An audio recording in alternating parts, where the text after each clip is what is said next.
안정적인 투자 전략을 이어간다라고 했을 때는 비트코인을 계속해서 가지고 있는 것도 저는 좋은 전략이라고 생각을 하는데, 조금 더 수익률에 대한 부분들을 더 중요하게 생각을 한다라는 관점에서는 알트코인 쪽으로 비중을 더 많이 실었을 때 더 좋은 결과가 날 수 있다고 생각을 합니다. 알트코인 우리가 시즌이라고 하죠. 그런 시즌이 항상 오는 건 아니거든요.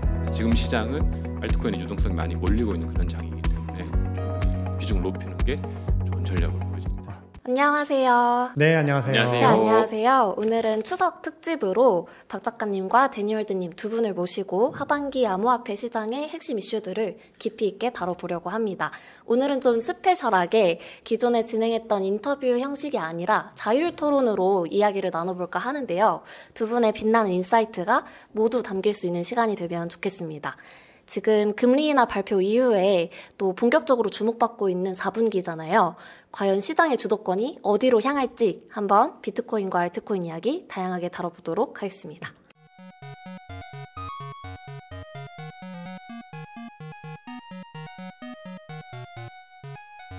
그러면 첫 번째 안건입니다. 비트코인 연말 이내 15만 불 돌파, 과연 현실적일까? 하나, 둘, 셋 하면 의견을 동그라미나 X로 표시해 주시면 되겠습니다.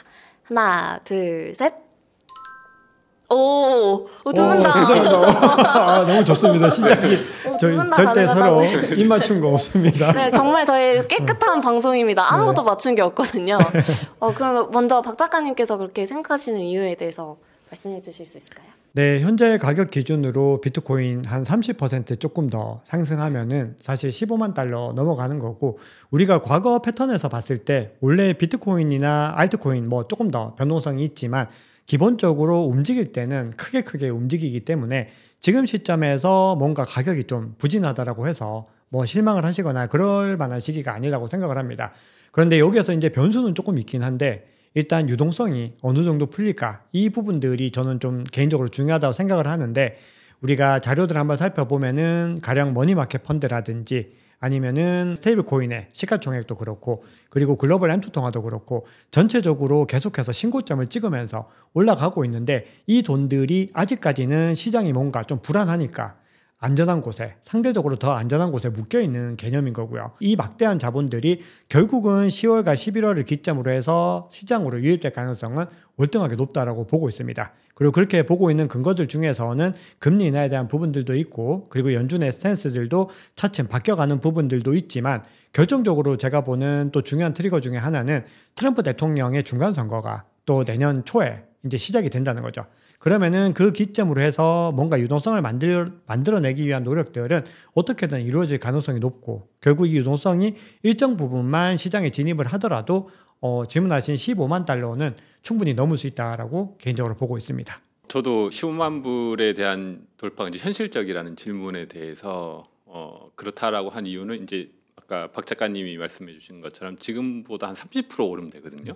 근데 이 30%라는 수치는 이제 비트코인에서 수치를 보면 그 한 달에도 충분히 올랐던, 과거에도 보면 뭐 작년도 그렇고 특히 연말에 뭐 악토버부터 해서 이제 많이 오른단 말이에요. 그래서 많이 오른다는 충분히 30% 이상, 35% 이렇게 한 달 안에도 그 퍼포먼스를 낼 수 있는 그런 수치이기 때문에, 일단 현실적으로 과거 차트를 봤을 때 가능한 수치고, 연말에 또 이제 한 두 가지 정도가 좀 더 근거가 있는데, 하나는 이제 금리 인하죠.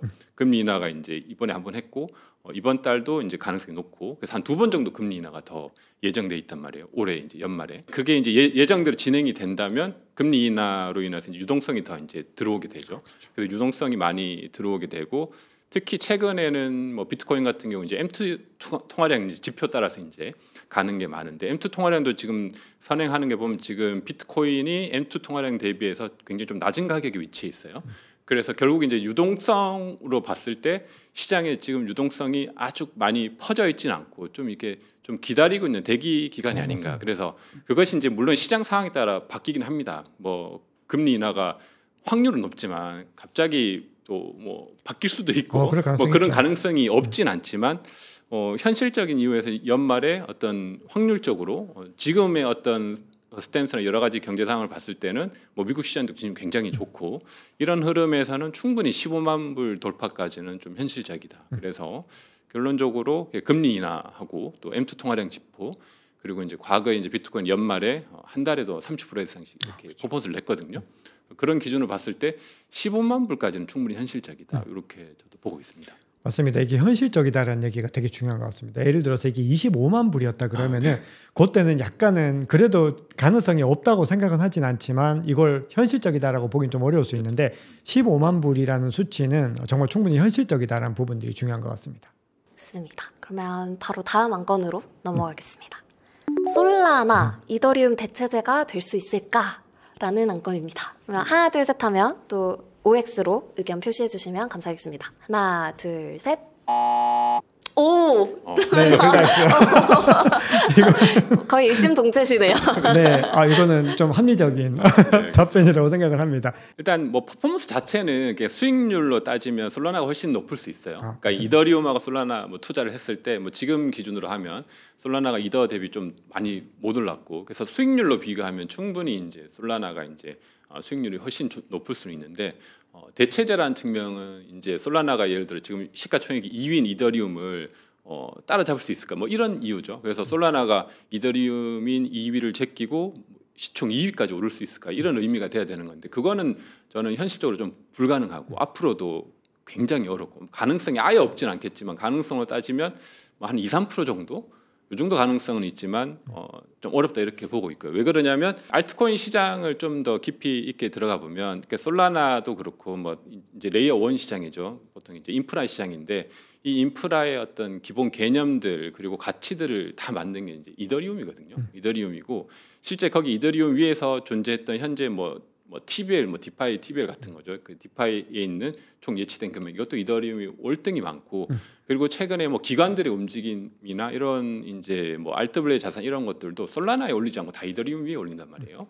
그래서 보수적으로 봤을 때 이제 보수적인 투자자 관점에서는 여전히 그 솔라나는 조금 리스크한 그런 이제 존재고 이더리움은 좀 안정적이죠. 그래서 그렇지만 좀 적극적인 투자자 입장에서는 솔라나가 이더리움이 가지지 못하는 어떤 한계들이 있습니다. 좀 예를 들어 좀 무거운 애들이 하지 못하는 그런 것들을 솔라나들이 다 하고 있거든요. 그래서 굉장히 좀 혁신적이고 좀 빠르고 시장에서 없었던 그런 것들을 계속 할 수 있기 때문에 솔라나에서는 많은 펌핑이 일어날 수도 있고 단기적으로 이더리움보다 많이 올 수도 있고 물론 이제 어느 기간에 걸쳐서도 수익률이 훨씬 좋을 수는 있으나 그러니까 시가총액 전체 이제 이 시장을 주도할 수 있는 이더리움 완전히 바꾸고 이더리움이 있었던 개념들 어떤 위치를 빼앗을 수 있을까 여기에는 좀 부정적으로 보고 있습니다. 그래서 대체제까지는 되지 못하고 수익률은 이더리움보다 훨씬 좋을 수 있고요. 그럼에도 불구하고 이더리움은 굉장히 안정적으로 자기의 위치를 계속 가져갈 것이다. 이렇게 저는 보고 있습니다. 이게 어떻게 보면 대체제 또 반대말이 보완제라고 봤을 때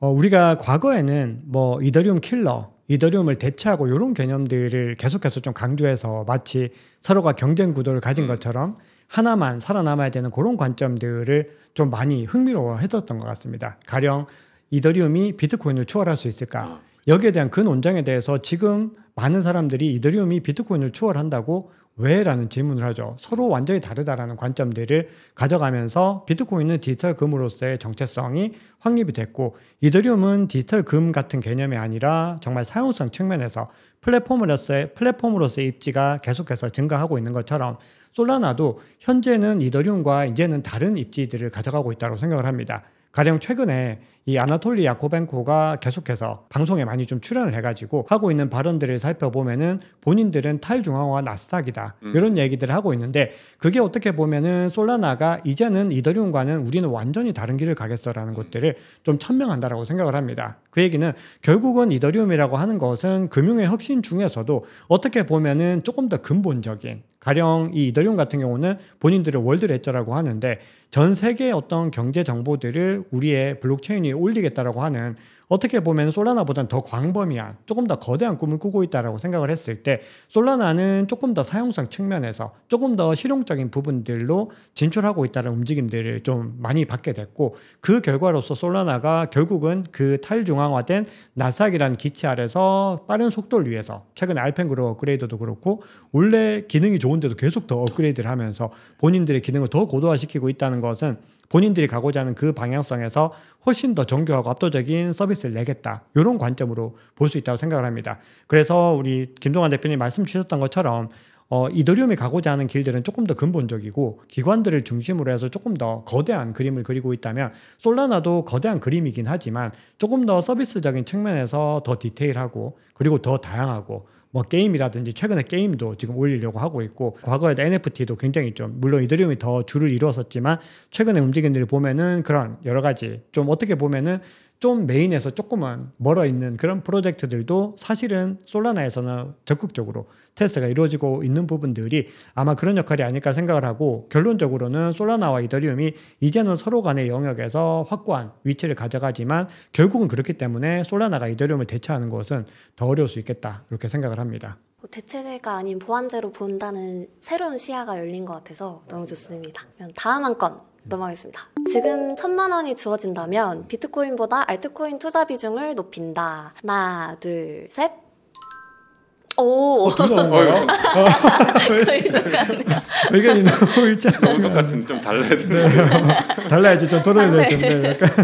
이게 뒤에서 투자 전략에서 또 한번 강조를 좀 드릴 수 있는 기회가 있을 텐데 우리가 이제 지금 시즌부터는 이제 10월 기점으로 11월, 12월에는 알트코인에 더 많은 자본들이 더 많이 가게 될 거라고 생각을 합니다. 최근에 비트코인 도미넌스가 계속해서 하락하다가 또 촬영 기점으로는 다시 반등을 해가지고 올라가고 있긴 한데 결국은 또 일정 부분 시기가 지나면은 비트코인 도미넌스는 더 급격하게 계속해서 내려가는 움직임들을 보일 거라고 생각을 하고 있고 그 얘기는 결국은 모든 투자자들이 뭐 모든까지는 아니지만 절대적으로 많은 투자자들이 알트코인으로 더 비중을 많이 실을 거기 때문에 내가 만약에 뭔가 계속해서 안정적인 투자 전략을 이어가고 뭔가 이 현금에 대한 최대 손실을 최소화하면서 안정적인 투자 전략을 이어간다라고 했을 때는 비트코인을 계속해서 가지고 있는 것도 저는 좋은 전략이라고 생각을 하는데 만약에 이 암호화폐를 투자한다라고 하는 취지가 조금 더 수익률에 대한 부분들을 더 중요하게 생각을 한다라는 관점에서는 알트코인 쪽으로 비중을 더 많이 실었을 때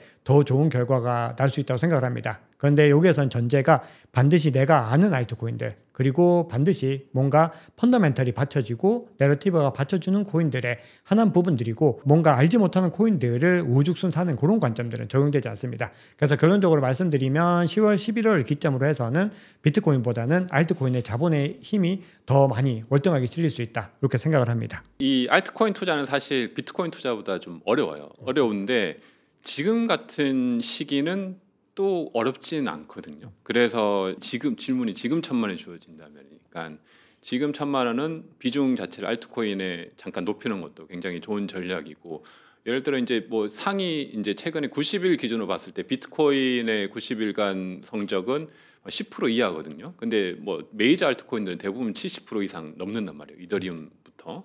그렇게 봤을 때 박 작가님이 말씀하신 것처럼 막 진짜 우후죽순 막 이것저것 사면 이제 손실이 클 텐데 이제 알트코인 시장에도 시총 높으면서 건강한 알트코인들 그냥 이더리움만 하더라도 굉장히 건강하죠. 그래서 그런 이제 메이저 알트코인을 좋은 시기에 이제 잘 투자한다면 비트코인보다는 이제 성장률이 이제 좋을 수가 있죠. 그래서 그런 측면에서 뭐 단기적으로 이제 올해 말까지 아니면 내년 초까지 뭐 이런 시기에서는 알트코인 우리가 시즌이라고 하죠. 그런 시즌이 항상 오는 건 아니거든요. 그래서 타이밍이 왔을 때 지금 자금이 흐르고 있고 도미넌스도 막 빠지고 있고 알트코인 시즌 인덱스 표에서도 좋은 지표를 계속 보여주고 있기 때문에 유동성이 많이 몰리고 있어요. 그래서 최근 흐름도 보면 뭐 메이저에서 뭐 중소형까지 가는 그런 흐름도 보여주고 있거든요. 그래서 확실히 이전하고는 좀 장이 많이 바뀌었다. 그래서 이런 시장의 타이밍에서는 어쨌거나 우리가 투자 수익률을 높이는 게 중요하기 때문에 알트코인 투자 비중을 이제 높일 수가 있죠. 그래서 뭐 시즌이 만약에 좀 이제 다시 좀 반대로 흐른다면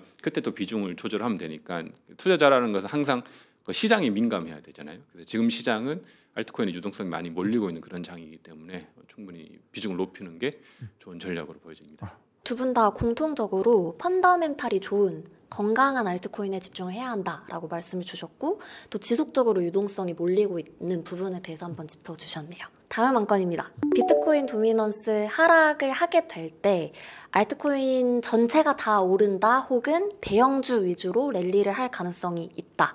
어떻게 생각하시는지 의견이 좀 다르실 것 같아요. 직접 말씀해 주시면 좋을 것 같습니다. 그런 이야기가 많이 있었어요. 이번 알트코인 시즌은 다르다. 그래서 뭐 대형주 위주로만 간다. 그리고 뭐 선택된 애들만 간다. 이런 이야기가 시장에 많았는데 최근 흐름을 보면 꼭 그렇지는 않은 것 같습니다. 물론 이제 소외된 애들도 있긴 해요. 소외된 애들이 있는데 대형주 위주로만 랠리를 이끄는 것 같지는 않고 지금까지 보니까 최근에 비트코인 도미넌스가 하락하면서 자금이 이제 이더 중심으로 뭐 이더리움, 솔라나 중심으로 많이 올랐어요. 많이 퍼포먼스를 냈고 메이저 중심으로 가다가 그러다가 그 흐름이 최근 한 일주일 사이에는 또 중소형으로 막 넘어갔거든요. 근데 중소형 알트들은 이제 기존에 있었던 중소형은 아니고 이제 다 신생코인. 그렇죠, 신생코인. 신생코인 위주로 이제 자금 유동성이 일시적으로 이제 몰리는 그런 현상들이 있었어요. 그래서 최근에 그래서 트렌드로 보면 아마 이런 패턴이 계속 될 것 같아요. 그래서 도미넌스가 빠지면서 대형주 위주로 자금이 몰렸다가 대형주를 한번 펌핑시킨 다음에 그 펌핑된 자금이 물론 이상한 코인으로 가진 않고 시장의 내러티브를 이끄는 그런 코인들. 근데 대부분 이제 신생 코인들이죠. 그래서 신생 코인들 위주로 자금 일시적으로 이제 몰렸다가 거기서 펌핑시키고 나서 다시 이렇게 중소형으로 왔다가 이제 대형으로 왔다가 다시 비트로 가는 이런 흐름들을 보여주고 있거든요. 그래서 아직 본격적인 완전히 알트 시즌이라고 보기는 힘드니까 과거 같은 경우 이제 알트 시즌 왔을 때 다 갔어요, 진짜. 뭐 중소형 이상한 거 가릴 것 없이 다 갔는데 지금은 이제 알트코인 너무 종류가 많아졌고 또 오래된 알트코인도 있고 이런 상황에서 대형주만 랠리하진 않고 대형주 가지만 과거에는 모든 알트로 다 갔다면 모든 알트는 아니고 신생 코인들 위주로 신생의 또 내러티브를 이끄는 그런 코인들 위주로 이제 자금들이 흘러가는 그런 흐름을 보여주고 있는 것 같습니다. 네, 이 부분은 약간 비슷한데 약간 좀 다른 부분들이 조금 있습니다. 근데 이게 대형주만 랠리는 저도 아닐 거라고 생각을 하는데 여전히 좀 대형주 중심으로 랠리가 있을 거라고 생각을 하고 최근에 토큰 터미널에서 보고서 나온 내용을 읽어봤더니 연초 대비로 했을 때 지금까지 이더리움 생태계랑 솔라나 생태계 비교를 했는데 이더리움 생태계에 있는 코인들 중에서 즉 이더리움을 필두로 이더리움 뎁들, 솔라나를 필두로 솔라나 뎁들 비교를 했더니 이더리움 같은 경우는 올해 연초 대비로 수익률이 이더리움보다 높았던 뎁이 오일러 파이낸스랑 메이플 파이낸스밖에 없고 솔라나 같은 경우는 솔라나보다 높았던 대비 연초 대비로는 없는 거예요. 그게 굉장히 좀 의아한 결과이기도 했는데 그 얘기는 결국은 중간중간에 여러 가지 기복들은 있지만 대형주들이 결국은 중장기적인 관점에서 모멘텀을 더 많이 가져갔다는 의미로 볼 수 있거든요. 그래서 제가 생각했을 때 이런 내러티브가 있었는데 커뮤니티에서 이제는 유틸리티의 시대다. 이제는 플랫폼의 시대가 저물고 유틸리티의 시대다 이런 이야기들도 있었는데 그 부분들이 뭐 수수료에 대한 관점들이나 여러 펀더멘털에서 일정 부분 사실인 부분들도 있는데 결국은 시간을 조금 더 지나가지고 조금 더 중장기적으로 봤더니 가격 퍼포먼스에서는 여전히 플랫폼이 더 우위에 있는 것들을 보면서 우리는 결국은 많은 투자자들이 여러 가지 알트코인들을 투자하겠지만 그리고 여러 코인들이 또 우죽순 상승하는 움직임을 가져가겠지만 그럼에도 이번 시즌은 확실히 과거보다는 대형주나 아니면 펀더멘털이 조금 더 받쳐지거나 아니면 인프라를 제공하는 코인들에 좀 더 집중을 해야 된다는 생각을 좀 하게 됐습니다. 그래서 결론적으로는 전체적으로 투자 관점에서는 조금 더 대형주를 평소 지난 대세 상승에보다는 조금 더 주목을 해야 되기 때문에 포트폴리오 관점에서 만약에 이런 자산들은 조금 더 핵심 자산으로 분류를 하고 나머지 알트코인들은 너무 좀 많은 과욕을 부리기보다는 좀 위성자산 개념으로 뭔가 빠르게 대응할 수 있는 전략들이 있는 분들이 좀 투자를 하면 좋지 않을까 그런 생각을 해봤습니다. 대표님께서도 동의하시나요? 최근 퍼포먼스는 확실히 그런 것 같긴 해요. 대형주 플랫폼 위주로 많이 올랐고 소형주들은 아직은 못 갔는데 저는 이제 작가님과 조금 다른 거는 갈 가능성이 그래서 좀 남아 있다. 근데 동의하는 부분은 리스크가 굉장히 크긴 하죠. 변동성도 심하고 그래서 보수적인 투자자라면 그냥 대형주 위주로 담는 게 훨씬 안정적이고 좋고 만약에 그런 이제 또 투자자가 또 자기마다 스타일이 있으니까 그런 걸 원하시는 분들은 담더라도 이제 비중을 굉장히 좀 적게 이렇게 가져가는 게 좋지 않을까. 저도 첨언 좀 드리면은 진짜 말씀 주신 거 저도 다 동의를 하고 중요한 거는 결국은 대형주를 선택을 했을 때 대표님 말씀 주셨던 것처럼 뭐 아무 코인이나 하면 절대로 안 되고 중요한 거는 결국은 대형 플랫폼을 선택하더라도 여기에 또 파생된 생태계 코인들 중에서 우량한 코인들 굉장히 많이 있는데 그런 코인들을 연계해서 가는 게 저는 현실성이 있다고 생각하고 많은 투자자들이 신생 코인 투자했을 때 성공 확률이 상대적으로 워낙 낮고 그래서 만약에 내가 그 요령들이 있으신 분들은 얼마든지 그렇게 투자하시면 정말 좋은 수익률을 가져갈 수 있지만 대부분의 개인 투자자들은 그렇게 하기가 현실적으로 좀 어렵다 이렇게 생각을 하기 때문에 대형 코인들 위주로 메인 포트폴리오를 편성을 하면은 이 코인들 위주로 파생된 즉 이더리움 계열에서 가장 괜찮은 솔라나 계열에서 가장 괜찮은 이런 전략들을 가져가는 게 결국은 중장기적으로는 수익률이 더 나을 것 같다 생각합니다. 전략 팁까지 공유해 주셔서 감사합니다. 너무 좋습니다. 네. 바로 다음 한 건 넘어가겠습니다. 9월 금리 인하는 이미 선반영이 됐다. 아직 메인 랠리 시작 전이다. 말씀해 주시면 감사하겠습니다. 일단 9월에 우리가 금리 인하에 대한 건 이미 선반영이 되어 있었던 것 같습니다. 가격에 선반영이 되어 있었고, 왜냐하면은 CME 패드워치 툴도 그렇고 컨센서스도 그렇고 모든 매체들도 25bp 인하에 대해서 거의 뭐 100%다. 거의 가깝게 얘기를 했기 때문에 9월은 금리 인하에 대한 부분들이 선반영되어 있는 게 맞다고 생각을 하는데, 아직까지 10월이나 12월에 대한 부분들은 선반영이 안 됐다고 생각을 합니다. 그래서 여기는 한 절반 정도가 됐다고 생각하고, 물론 10월과 12월이 일정 부분 반영이 됐더라도 언제든지 흔들릴 수 있는 거기 때문에 이 결과에 따라서는 가격이 충분히 다시 움직여질 수 있다라고 생각을 하는데, 그렇기 때문에 지금 앞으로 남아있는 거시경제 지표들을 계속해서 살펴봐야 되는 그런 상황이 된 거죠. 그런데 저는 개인적으로 금리 인하를 해야지 분명히 유동성 장세가 더 월등하게 올 수가 있지만, 그럼에도 25bp 만약에 한번 삐걱되더라도 그래도 예정되어 있는 그 수준에서 조금은 적더라도 그래도 일정 부분 랠리가 올 수 있다라는 관점을 가지고 있고, 그 부분들이 지금 현재 시점에서 대기하고 있는 어떤 유동성에서 단서를 찾고 있거든요. 그리고 금리 인하 말고도 유동성을 갖다 풀 수 있는 방법들이 또 여러 가지가 있기 때문에 시장에서는 여러 가지 고민들이 있겠지만, 그럼에도 금리 인하를 50bp까지 하지 못하더라도 일정 부분 랠리가 가능하다는 관점 가지고 있고, 만약에 50bp를 넘어서 75bp를 해준다라고 했을 때는 굉장히 큰 랠리가 가능하다 이렇게 생각을 합니다. 선반영이 이미 좀 된 부분도 있고 랠리가 아직 시작 좀 전이다. 이 입장이 좀 강하고요. 그래서 지난번 금리 인하는 거의 100% 확률로 이제 된다고 했기 때문에 그렇게 발표가 되고 나서부터 가격이 좀 많이 반영이 되긴 했거든요. 그래서 올랐고, 그걸로 인해서 비트보다는 오히려 알트코인에 좀 유동성이 많이 들어왔다고 좀 생각이 들고, 근데 이제 앞으로는 조금 더 변수가 있긴 하죠. 두 번 남은 금리 인하가 25bp씩 다 될 것인가, 아니면 뭐 저는 25bp 이렇게 두 번 될 것 같은데, 그보다 더 높기는 좀 어려울 것 같긴 하고, 그래서 25만 돼도 뭐 괜찮으니까. 그렇게 됐을 때 이 시장에는 여전히 보수적인 투자자들이 많단 말이에요. 맞아요. 그러니까 비트코인 투자자도 그렇고 알트코인 투자자도 그렇고, 특히 비트코인만 하더라도 보수적인 투자자 입장에서는 그 유동성이라든지 금리 인하를 계속 지켜볼 거란 말이에요. 그래서 그 잠재된 유동성이 전 시장에 많다고 봐요. 그래서 확률적으로 뭐 패드와치도 뭐 한 85%의 배팅을 하지만 95%라고 하더라도, 예를 들어 95, 96이라고 하더라도 진짜 금리 인하 결정일에 안 될 수도 있거든요. 그렇죠. 무조건 되진 않는단 말이에요. 그러니까 그런 관점에서 봤을 때 보수적인 투자자는 그거 결정된 거 확인하고 들어간단 말이죠. 그 큰 기관이나. 네.